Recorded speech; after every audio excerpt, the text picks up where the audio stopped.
नमस्कार.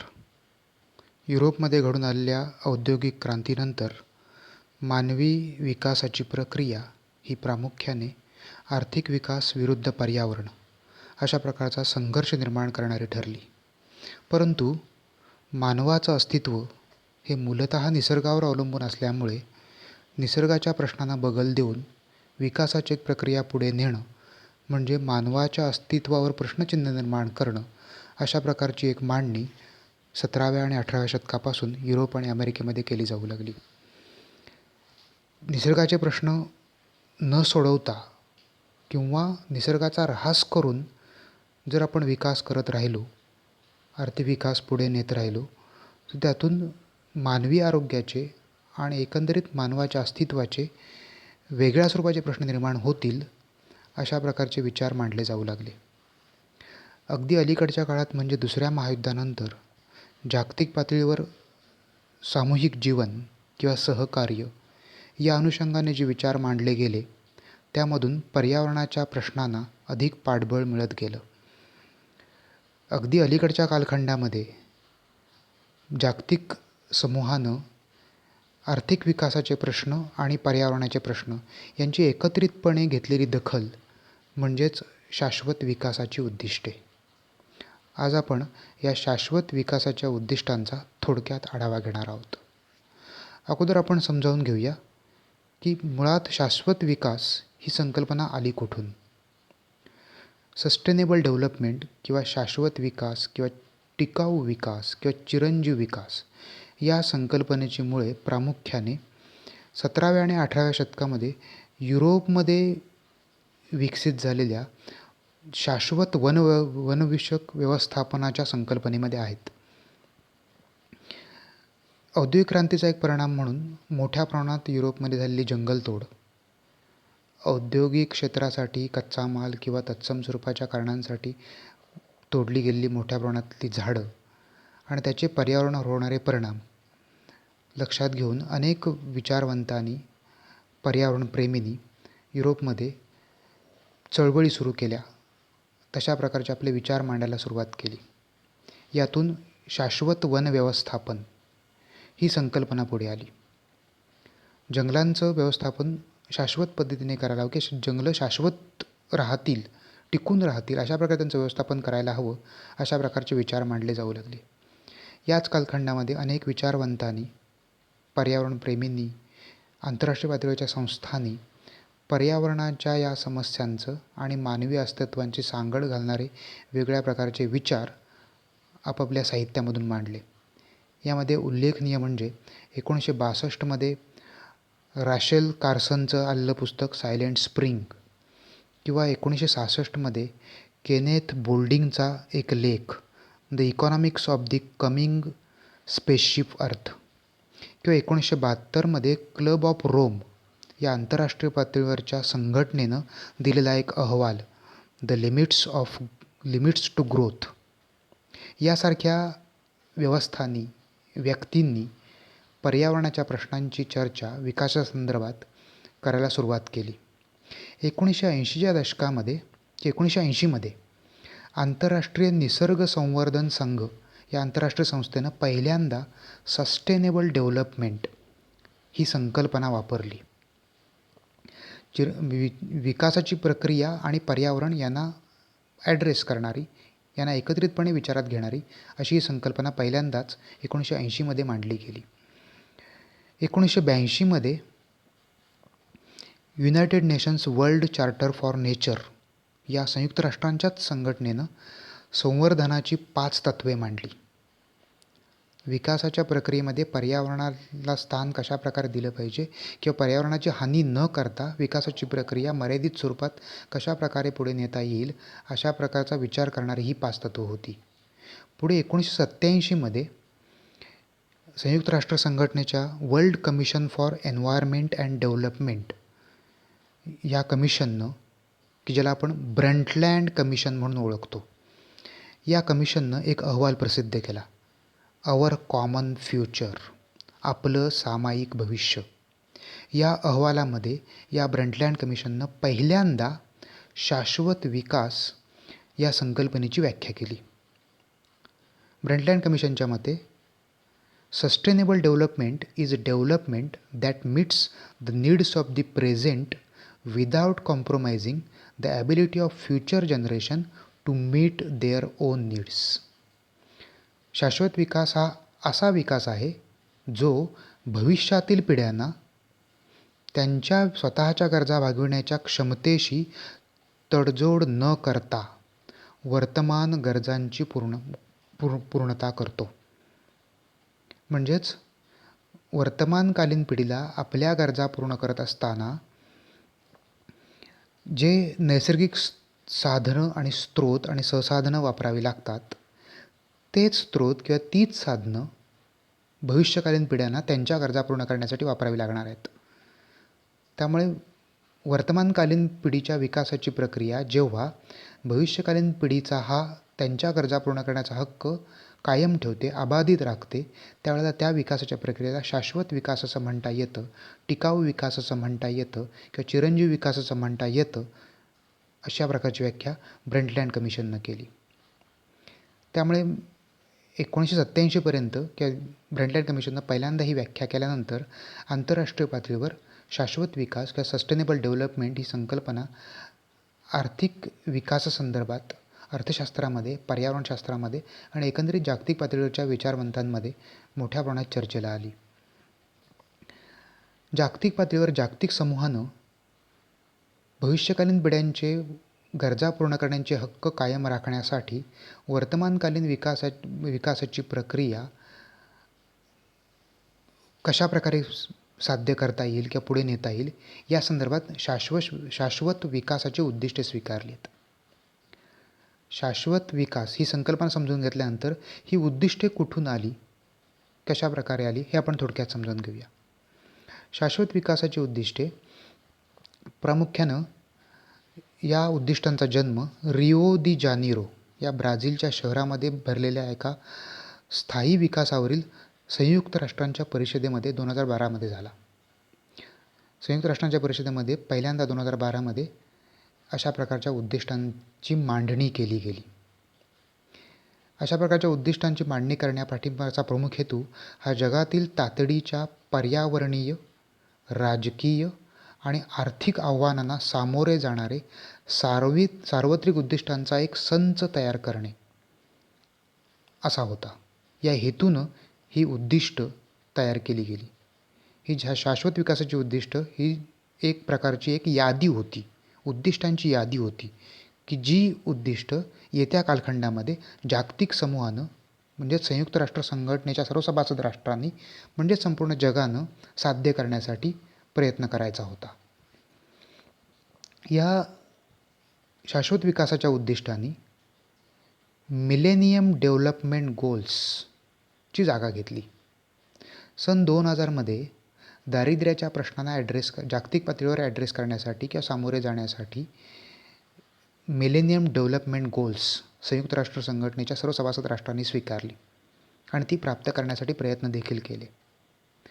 या millennium development गोल्समधून अनेक प्रकारच्या गोष्टी, चांगल्या गोष्टी साध्य झाल्या. उदाहरणार्थ 1 अब्जाहून अधिक लोकांना अत्यंत गरिबीतून बाहेर काढण्यास मदत झाली किंवा बालमृत्यूचं प्रमाण निम्म्याहून कमी झालं. त्याचबरोबर शाळा बाह्य मुलांच्या संख्येत निम्म्याहून अधिक घट झाली किंवा HIV एड्सच्या संसर्गामध्ये जवळपास 40% घट झाली. 2000 नंतर जागतिक समूहानं स्वीकारलेल्या मिलेनियम डेव्हलपमेंट गोल्सचा ही साध्य आहेत किंवा ही याच्यातून निर्माण झालेली ही उपलब्धी आहे. या मिलेनियम डेव्हलपमेंट गोल्सच्या यशानंतर जागतिक समूहानं आंतरराष्ट्रीय पातळीवर अशा प्रकारच्या ध्येयानं प्रेरित होऊन काम करण्यासाठी पर्यावरण आणि विकासाची उद्दिष्ट देखील त्याला एकत्रितपणे जोडली आणि त्यातून शाश्वत विकासाची उद्दिष्टे ही संकल्पना पुढे आली. ही शाश्वत विकासाची उद्दिष्टे काय आहेत? जागतिक स्तरावर साध्य करण्याची हा 17 लक्ष्यांचा एक संग्रह आहे किंवा लिस्ट आहे. ही 17 प्रकारची उद्दिष्ट आहेत. सर्वांसाठी अधिक चांगले आणि टिकाऊ भविष्य मिळवण्यासाठीची ही एक प्रकारची ब्लूप्रिंट आहे. हा एक प्रकारचा आराखडा आहे संपूर्ण जागतिक मानव समूहासाठी चांगलं आणि टिकाऊ भविष्य निर्माण करता यावं आणि हे भविष्य पर्यावरणाच्या प्रश्नांना सामोरं जाऊन पर्यावरणाच्या प्रश्न सोडवूनच निर्माण करता येईल, त्यासाठीची एक ब्लूप्रिंट म्हणजे ही शाश्वत विकासाची उद्दिष्ट. संयुक्त राष्ट्राच्या महासभेनं 2015मध्ये या उद्दिष्टांना मान्यता दिली आहे. म्हणजे 2015पासून सर्व सभासद राष्ट्रांना म्हणजे संपूर्ण जागतिक समूहाला ही उद्दिष्ट साध्य करण्यासाठी प्रयत्न करायचे आहेत. 2030पर्यंत ही उद्दिष्ट साध्य करायची आहेत. सर्व सभासद राष्ट्रांनी मिळून एकत्रितपणे 2030पर्यंत ही उद्दिष्ट साध्य करण्यासाठी प्रयत्न करायचे आहेत. आणि महत्त्वाचा भाग म्हणजे ही सर्व उद्दिष्ट, ही 17 उद्दिष्टांची जी यादी आहे किंवा संग्रह आहे, ही उद्दिष्ट हा संयुक्त राष्ट्राच्या ठरावाचा एक भाग आहे. त्यामुळे याला आंतरराष्ट्रीय पातळीवर कायदेशीर चौकट उपलब्ध आहे. काय आहेत ही उद्दिष्ट? ही उद्दिष्ट आपण थोडक्यात समजावून घेऊया. आंतरराष्ट्रीय पातळीवर जागतिक समूहानं म्हणजे संयुक्त राष्ट्र संघटनेच्या सर्व सभासद राष्ट्रांनी म्हणजे संपूर्ण जगातल्या सर्वच राष्ट्रांनी, जवळजवळ सर्वच राष्ट्रांनी साध्य करायची ही पर्यावरणविषयक आणि विकासाच्या संदर्भातली उद्दिष्ट आहेत. अशी 17 उद्दिष्ट आहेत. ती आपण थोडक्यात बघूया. यामध्ये पहिलं उद्दिष्ट गरिबी नाही, नो पॉवर्टी. सर्वत्र गरिबीचा सर्व प्रकारामध्ये अंत करण्याचे उद्दिष्ट. सर्व देशांमध्ये, संपूर्ण जगामध्ये आणि सर्व प्रकारच्या गरिबीचा अंत करण्याचं हे पहिलं उद्दिष्ट आहे. दुसरं उद्दिष्ट शून्य भूक. भूक संपवणे, कुणीही भुकेला राहणार नाही हे पाहणं, त्यासाठी अन्न सुरक्षा निर्माण करणं आणि सुधारित पोषण मिळवणं आणि त्यासाठी शाश्वत शेतीला प्रोत्साहन देणं. या उद्दिष्टाच्या माध्यमातून भूक, अन्न सुरक्षा, पोषण आणि शाश्वत शेती यांची सांगड घालण्याचा प्रयत्न जागतिक समूहानं केला आहे. 3. चांगले आरोग्य आणि लोकांचे कल्याण. निरोगी आयुष्याची खात्री करून घेण्याचे आणि सर्व वयोगटातील सर्वांसाठी कल्याण करण्याचे ध्येय. 4. गुणवत्तापूर्ण शिक्षण. सर्वसमावेशक आणि न्याय्य गुणवत्तेच्या शिक्षणाची खात्री करून घेणे आणि सर्वांसाठी आजीवन शिक्षण संधींना प्रोत्साहन देणं. सर्व वयोगटातल्या सर्व लोकांसाठी आजीवन शिक्षणाची संकल्पना यातून मांडण्याचा प्रयत्न जागतिक समूहानं केला आहे. 5. लैंगिक समानता. लैंगिक समानता प्राप्त करणे आणि सर्व महिला आणि मुलींना सक्षम बनवणे. पुरुषांच्या बरोबरीने स्त्रियांना समाजामध्ये सर्व प्रकारच्या आर्थिक क्रियांमध्ये आत्मसन्मान मिळवून देणारी समानता प्राप्त करणं आणि त्यासाठी महिला आणि मुलींना सक्षम बनवणं. ध्येय 6. स्वच्छ पाणी आणि स्वच्छता. सर्वांसाठी पाणी आणि स्वच्छतेची उपलब्धता आणि शाश्वत व्यवस्थापन याची खात्री करून घेणे. सर्वांसाठी पिण्याचे आणि वापरायोग्य स्वच्छ पाणी आणि स्वच्छ परिसर यांची उपलब्धता करणे आणि त्याचं शाश्वत व्यवस्थापन करणं, टिकाऊ स्वरूपाचं व्यवस्थापन करणं. ध्येय क्रमांक 7. परवडणारी व स्वच्छ ऊर्जा. सर्वांसाठी परवडणारी, विश्वासार्ह, टिकाऊ व आधुनिक ऊर्जा मिळेल याची खात्री करणे. ऊर्जेला मानवाच्या क्रियांना आवश्यक असणारी ऊर्जा पुरवण्यासाठी पर्यावरणपूरक ऊर्जेचा उल्लेख करणारं हे उद्दिष्ट आहे. ध्येय 8. सभ्य काम आणि आर्थिक वाढ. शाश्वत, सर्वसमावेशक आणि शाश्वत आर्थिक वाढ, पूर्ण आणि उत्पादक रोजगार आणि सर्वांसाठी सभ्य कार्याला प्रोत्साहन देणे हे 8वं उद्दिष्ट आहे. अलीकडच्या काळामध्ये अनेक मानवाच्या आत्मसन्मानाला हानी पोचवणारी अशी अनेक कामं आहेत की जी यंत्र करू शकतं, मानवानं करण्याची गरज नाही. अशी पारंपरिक व्यवस्थेमध्ये अशी काही कामं होती की जी मानवाच्या आत्मसन्मानाला ठेच पोचवत होती, हानी पोचवत होती. अशा प्रकारची कार्य आपण आज यंत्राकडे सोपवू शकतो. मानवाला त्याच्या कामामध्ये सुद्धा आत्मसन्मान मिळवून देणं म्हणजे सभ्य कार्य. अशा प्रकारच्या सभ्य कार्याला प्रोत्साहन देण्याचं हे उद्दिष्ट आहे. त्यानंतर ध्येय 9. उद्योग, नाविन्य आणि पायाभूत सुविधा. लवचिक पायाभूत सुविधा तयार करणे, सर्वसमावेशक आणि शाश्वत औद्योगिकरणाला प्रोत्साहन देणे आणि नवीन शोधाला चालना देणे. ध्येय क्रमांक 10. असमानता कमी करणे, देशात आणि देशांमधील उत्पन्नातील असमानता कमी करणे. देशांतर्गत पातळीवर, देशाच्या अंतर्गत भागामध्ये आणि आंतरराष्ट्रीय पातळीवर सुद्धा असणारी उत्पन्नातली असमानता आहे ती कमी करणं. ध्येय क्रमांक 11 शाश्वत शहरे आणि समुदाय. शहरे आणि मानवी वस्ती सर्वसमावेशक, सुरक्षित, लवचिक आणि टिकाऊ बनवणे. अलीकडच्या काळामध्ये विशेषतः 20व्या शतकामध्ये शहरांची वाढ वेगानं होत गेली. 21व्या शतकामध्ये जवळजवळ सद्यस्थितीला 70% जास्त मानवी समूह हा शहरांमध्ये राहतो आहे किंवा शहर सदृश्य नगरांमध्ये राहतो आहे.